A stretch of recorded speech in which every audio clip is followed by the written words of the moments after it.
మరొక కార్యకర్త కొంకు విశ్రాంతమ్మ గారిని వేదిక మీదకి ఆహ్వానిస్తున్నాం. నాకు బాగోదు, నా భర్తకి బాగోదు. అయితే నాకు ఇద్దరు కొడుకులు. నా పెద్ద కొడుకు గత సంవత్సరం 2017వ తారీఖున 1వ నెల యాక్సిడెంట్ అయింది, చనిపోయాడు, స్పాట్ డెడ్. అయితే దిక్కు తోచక, ఎందుకంటే ఆ బిడ్డే మా కాదన్న, మమ్మల్ని చూసే బిడ్డ. ఎందుకంటే పెళ్ళిళ్ళు కాలేదు పిల్లలిద్దరు. అయితే పెద్ద కొడుకు కాబట్టి వాళ్ళ నాన్నగారికి బాగోదు, నాకు బాగోదు అని ఆయనే బాధ్యత తీసుకొని 8 సంవత్సరాల నుంచి మా ఇద్దరికి బాగోకపోతే చూసుకుంటా ఉన్నాడు. అట్టాటి బిడ్డ కోల్పోయలేక దిక్కు తోసక ఏ సాయం లేక అన్యాయం అయిపోయి అల్లాడిపోతున్న సమయంలో మన వెంకట్రావు గారు, మన గ్రామానికి వెంకట్రావు గారు వైట్ పేషెంట్ ఉన్నారు. వైట్ పేషెంట్ గారు, తర్వాత కార్యకర్తలు మన బోదాల రమేష్ గారు, మరి పరిసిపోగు యమలు కార్యకర్తలు వచ్చి, అమ్మా నువ్వు ఇట్లా బాధపడుతున్నావంట, మన పార్టీ తరపున తెలిసింది, ఎందుకు బాధపడుతున్నావు, నీకే సాయం లేదని మేమున్నాము, మన చంద్రన్న ఉన్నాడు, లోకేష్ అన్న ఉన్నాడు, ఇట్లా సభ్యత్వం కట్టున్నావు, నీకు సభ్యత్వం వర్తించింది, నీకు 5 లక్షలు వస్తాయమ్మా, నువ్వు 100 రూపాయలు కట్టి సభ్యత్వం చేసుకున్నారు కదమ్మా, మీరు ఎప్పటి నుంచో మన పార్టీలో ఉన్నారు కదమ్మా, అందుకని మీరు బాధపడొద్దు, నువ్వు ఏడవద్దమ్మా, నీ బిడ్డనైతే మేము తెచ్చించలేం, కానీ మేము చేతనైన సాయం అయితే చేస్తామని వాళ్ళు ముగ్గురు వచ్చి 10,000 రూపాయలు ఇచ్చి, తర్వాత బీమాకు పెట్టుకోమ్మా, లోకేష్ గారు చేస్తారు సాయం, బీమా ఇద్దని లోకేష్ బాబు గారు పెద్ద మనసు చేసుకొని ఆ బీమా 5 లక్షలు పెట్టబట్టి, ఆ 5 లక్షలను మాకు అందబట్టి నా చిన్న కుమారుడికి పెళ్లి చేసుకొని నా ఆర్థిక పరిస్థితులన్నీ తీర్చుకొని మేము ఇలా ఉన్నామంటే చంద్రబాబు గారు, లోకేష్ బాబు నా పుట్టింటి వాళ్ళలాగా ఆదుకున్నారు, నా తోడ పుట్టిన వాళ్ళలాగా. లోకేష్ బాబు గారు, చంద్రబాబు గారికి నేను జీవితకాలం రుణపడి ఉంటాను. నా జీవితం అంతా ఈ పార్టీకే నేను నిలబడతానని నేను హామీ ఇస్తున్నాను. ఈ పార్టీయే జీవితకాలం రావాలని కోరుకుంటూ మనస్ఫూర్తిగా. విశ్రాంతమ్మ గారికి ధన్యవాదాలు.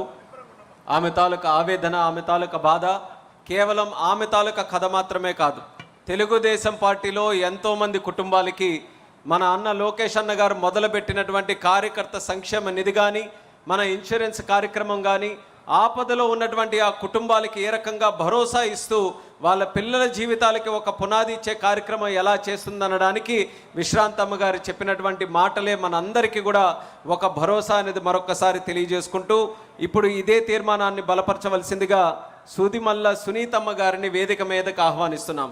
దైవ సమానులైన చంద్రబాబు నాయుడు గారికి నా నమస్కారాలు, అలాగే లోకేష్ బాబు గారికి నా హృదయపూర్వక నమస్కారాలు, సభను అలంకరించిన పెద్దలకి, మరి ఎదురుగా ఉన్న అందరికీ నమస్కారాలు. నేను ఒక గృహిణి. మరి నా బోత్ లెగ్స్ యాక్సిడెంట్ అయ్యి నేను 32 సంవత్సరాలకే నేను ఇంట్లోనే తప్ప బయట కూడా నడవలేను, ఆఖరికి ఆర్టీసీ బస్సు కూడా ఎక్కలేని స్థితిలో ఉన్నాను. నా భర్త నన్ను వివాహం చేసుకోకముందు నుంచి, తన ఓటు స్టార్ట్ అయిన దగ్గర నుంచి టీడీపీ పార్టీలో మరి తిరుగుతూ ఉండేవాడు. మా గ్రామం చిన్నది, 1000 పాపులేషన్ ఉంటుంది. అయితే ఆ స్థాయి నుంచి నా భర్త ఎప్పుడు తిరుగుతూ ఉండేవాడు పార్టీలో. మరి గ్రామ పార్టీ నాయకుడి దగ్గర నుంచి, మరి గ్రామ పార్టీ నాయకుడు, మరి అలాగే మండల పార్టీ అధ్యక్షుడిగాను, మరి అలాగే మరి పెద్దలు మరి కష్టపడినందుకు ప్రతిఫలం ఉంటుందని తదేపంగా మరి బాబు గారు చెప్తున్నట్లుగా మరి కష్టపడినందుకు నా భర్తకి మరి మండల పార్టీ అధ్యక్షుడిగా కాదు కానీ మళ్ళా మార్కెట్ యార్డ్ చైర్మన్గా కూడా ఇచ్చారు. అయితే తను ఎప్పుడు కూడా పార్టీ అని ఉదయకాలం నుంచి సాయంత్రం వరకు ఎప్పుడు వ్యవసాయం చేస్తూ ఎక్కువ కాలం పార్టీలో గడిపేవాడు. నేను ఎంతగానో నిందించుకునేదాన్ని, ఎందుకు ఇలా చేస్తున్నాడు, ఎప్పుడు పార్టీ అంటాడు, 40 ఎకరాలు పొలం చేస్తూ అవన్నీ మరి అందరికి అప్పచెప్పేసి వెళ్ళిపోతున్నాడు. మరి మా పరిస్థితి ఏంటి? తనకి ఏమన్నా అయితే నేనేం చేయగలను? నీకు 10,000 ఇస్తాను, 1 గంట నించోలేని స్థితి. అయ్యా నువ్వు ఎందుకు ఇలా చేస్తున్నావు అని నేను ఎన్నో మార్లు నిందించేదాన్ని, బాధపడేదాన్ని. అయినప్పటికీ నేను ఒక్కోసారి మళ్ళా నా భర్తకి చేస్తున్న మరి ఆయన కష్టాన్ని గుర్తించి మరి ముందుకు కొనసాగిస్తున్నప్పుడు సంతోషపడేదాన్ని. అలా కొనసాగుతూ ఉండగా 2025 సంవత్సరము జూన్ 26వ తారీఖున చేలో పనికి వెళ్తా మరి పడిపోయి మెడెముకి ఇరిగిపోయిన తర్వాత సర్జరీ చేశారు. ఇరిగిపోయి హాస్పిటల్కి తీసుకెళ్తూ ఉండగా మరి నాకు తెలీదు, అందరూ వచ్చి చెప్పారు. కనీసం నేను నడిచెళ్ళి ఆయన్ని తీసుకెళ్ళే స్థితి కూడా లేదు. అప్పుడు అందరూ సహాయం చేసి తీసుకెళ్తుంటే అప్పుడు అన్నాడు, అమ్మా అన్నకు ఫోన్ చేయి, బొడప్రసాద్ గారికి ఫోన్ చేయి అంటున్నారు.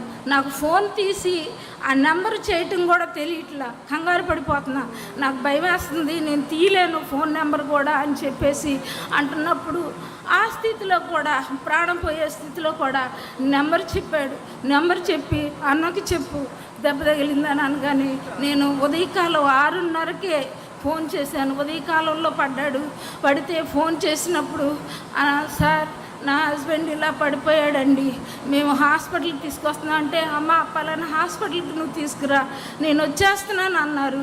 మేము వెళ్ళక ముందే సార్ మాకంటే ముందుగా నించుని అన్ని టెస్టులు చేయించి, రవీంద్ర నువ్వు కంగారు పడబాక, భయపడబాక, ఏమవు, కాలెత్తు చేయొద్దు, కాళ్ళు చేతులు చచ్చిపడిపోయినాయి. నేను అలా నించుని ఉంటే, అమ్మ నువ్వు అలా కంగారు పడబాక, ఏమవదు, నేనున్నాను అని చెప్పి మరి పార్టీ వాళ్ళు అందరూ వచ్చి ఎంతగానో సహకరించి చేశారు. చేయటమే కాకుండా సర్జరీ చేసిన తర్వాత మరి ఆయన చనిపోయినప్పుడు నేను చాలా దుఃఖపడ్డాను. నేను అనుకున్నదే జరిగింది. మేము నిస్సహాయులమే. నాకు లేక పుట్టింది ఒక పాప, లేటుగా పుట్టింది. నేను ఆ పిల్లని ఎలా చదివిస్తాను? ఒక పక్క నేను చనిపోయాడు, నేనేం చేయగలను? నాకు ఎట్లా ఆదరణ దొరికిందని నేను బహు దుఃఖంగా ఉన్నప్పుడు నా భర్తకి అన్నదమ్ములు ఇద్దరే, పెద్ద ఆయన చనిపోయాడు, రెండో ఈయన కూడా చనిపోయాడు. నేను ఏం చేయగలను? నాకు ఆదరణ ఎలా ఉంటుంది, ఎలా జరిగిద్దని నేను దుఃఖపడుతున్నప్పుడు నాకు ఎమ్మెల్యే గారి కుటుంబము ఈ రోజుల్లో చనిపోతే దండేసి దండం పెట్టుకొని పక్కకి వెళ్ళిపోతారు ఫోటోలు తీసుకొని. అలాంటి రోజుల్లో నాకు ఎన్నో మార్లు బోధించేవాడు, పార్టీ అంటే ఏమనుకుంటున్నావు, నమ్మకము, అండ. ఆ పార్టీ ఉంటే ఎక్కడైనా బ్రతకగలము. మనవాడు అనేవాడు ఉంటే వడ్డిచ్చేవాడు, ఎక్కడ కూర్చున్నా అన్నీ వస్తాయి అని చెప్పేవాడు. ఇవన్నీ నేను గమనించుకునేదాన్ని కాదు. నా భర్త చనిపోయినప్పుడు తెలిసింది అండ అనేది ఏంటి అనేది, ఆ విలువ ఏంటి అనేది. ఆ రోజున నా భర్తని దగ్గరుండి మరి పార్టీ వాళ్ళే ఘనంగా తీసుకెళ్లారు. నా జీవితంలో నేను మర్చిపోలేను. ఒక మనిషి పుట్టినప్పుడు కంటే చనిపోయినప్పుడు గౌరవంగా తీసుకెళ్ళడమే అది ప్రాధాన్యత మనిషికి. ఆ పుట్టుకకి విలువ, ఆ విలువను నా కుటుంబంగా తెలుగుదేశం పార్టీ ఉండి నాకు సహాయం చేయటమే కాదు, కానీ మా పాప సార్ని పట్టుకొని, సార్ నేను మరి మా అమ్మగారు బయటికి వెళ్ళలేదు, నేను చదువుకోను, నాకు ఏదన్నా చిన్నపాటి ఉద్యోగం ఇప్పించంటే, పొరపాటును కూడా ఆ మాట మాట్లాడొద్దమ్మా, నీకు మేము చదువుకోవడానికి ఏర్పాటు చేస్తాము, నేనే చదివిస్తాను, కానీ నువ్వు అలాంటి ఆలోచన చేయొద్దని చెప్పి అన్ని రకాలుగా నా కుటుంబానికి అండగా ఉండి నాకున్న పరిస్థితులన్నిటినీ సెటిల్ చేసి, నేను ఎప్పుడు కూడా ఆ పార్టీ ఆఫీస్కి వెళ్ళి అయ్యా నాకు సహాయం చేయని ఎప్పుడు కూడా నేను అడగలేదు, వెళ్ళలేదు కూడా. నేను ఇంటి దగ్గర ఉండే పెద్దల ద్వారా ఒక మాట, అయ్యా మా పాపకి ఫీజు కట్టాలి అని ఒక మాట చెప్తేనే వెంటనే మరి నేను వెళ్ళకుండానే నాకు సహాయం చేసేవాళ్ళు. ఇంత గొప్ప ఆదరణ ఉంటుందని నాకు తెలీదు. ఈ పార్టీ ద్వారానే సార్ చెప్పారు ప్రసంగంలో, పార్టీ తెలుగుదేశం అంటేనే ఆదరణ, ధైర్యం అన్నారు. అది రుజువైంది నా జీవితంలో. నా భర్త బ్రతికుండగా ఘనత పొందుకున్నాడు. మేము ఆస్తులమ్మి మరి పెద్ద పదవులను పొందలేదు, కానీ నేను కష్టపడటం వల్లే పదవులు పొందుకున్నాడు. మా కుటుంబం ఆదరించబడింది. ఇంతటి రుణాన్ని నేను తీర్చుకోవాలంటే నేను ఒకటే అనుకున్నాను, నేను బ్రతికుండగా నమ్మకంగా పార్టీకి విశ్వాసంగా ఉండాలి.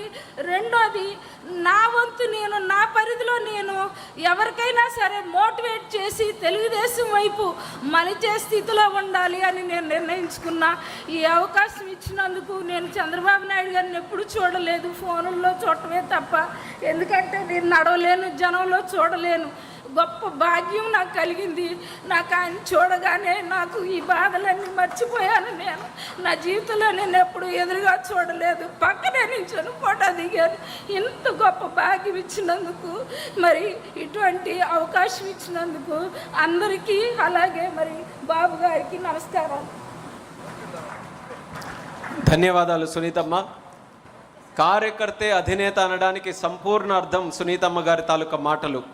కార్యకర్తలు ఎప్పుడు ఆపదలో ఉన్నా సరే తెలుగుదేశం పార్టీ కేవలం ఒక రాజకీయ పార్టీగానే కాదు, ఒక కుటుంబంగా పార్టీ కానీ, నాయకత్వం కానీ, అధిష్టానం కానీ అందరం కూడా ఆపదలో ఉన్నటువంటి ఆ కుటుంబాలతో అండగా నిలబడి వాళ్ళ భవిష్యత్తుకి భరోసా ఇస్తామని మరొకసారి ఈ యొక్క సునీతమ్మ గారి మాటల్లో మనకు రుజువు అవుతుంది.